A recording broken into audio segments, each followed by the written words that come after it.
Hello friends, नमस्ते प्रणाम। हमारे चैनल में आप सभी फ्रेंड्स का स्वागत है और अभिनंदन है। तो हम लोग बहुत ही पारंपरिक छठ पूजा गीत लेकर आए हैं। अगर अच्छा लगेगा तो लाइक शेयर सब्सक्राइब जरूर कीजिएगा और कमेंट बॉक्स में जय माता दी लिखना ना भूलिएगा। तो चलिए सुनाते हैं। जय छठ मैया। छठी माई दुआरे हरिहर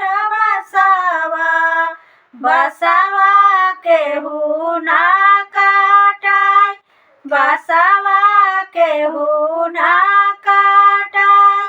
एक काटावेले प्रभुआ सेवका, सुंदर डलवा बिनाय, सुंदर डलवा बिनाय। एक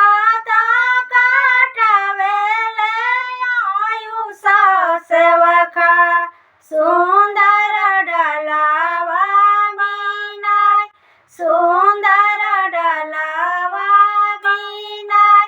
डलवा ता सजली बिमल दिवई, छठी मैया के सोहाग, छठी मैया के सोहाग। डलवा ता सजली गोंडिया देवई, छठी मैया के सोहाग, छठी मैया के सोहाग। आगे आगे जाला दौरावा, पीछे नेटुआ के नाच, पीछे नेटुआ के नाच।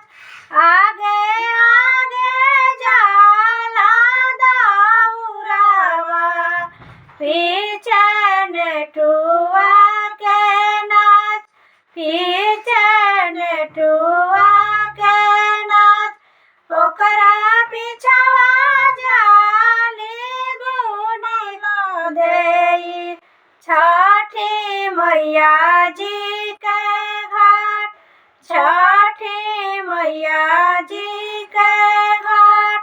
ओकरी पिछवा जाली गुनिया देई, छठी मैया जी के घाट, छठी मैया जी के घाट।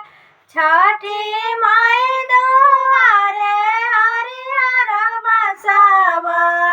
बसवा केहू ना काटाय, बसवा